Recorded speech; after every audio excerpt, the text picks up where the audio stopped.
పాపాలు పారదోలు కష్టాలను కడదేసు చింగలు ఆచామంతి చిలరేగే గన్నేరు తామర పంజేడుతో తరచుగా నీ పూజలు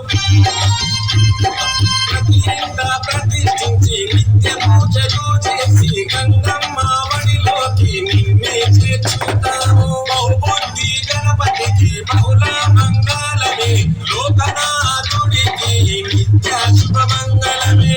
అరరే ముక్తిదాయ మంగళమూర్తి అరరే ముక్తిదాయ మంగళమూర్తి విఘ్నాలు తొలగించు సర్వసిద్ధాంతుడా విఘ్నాలు తొలగించు సర్వసిద్ధాంతుడా సిద్ధి మా గణపతి శివుని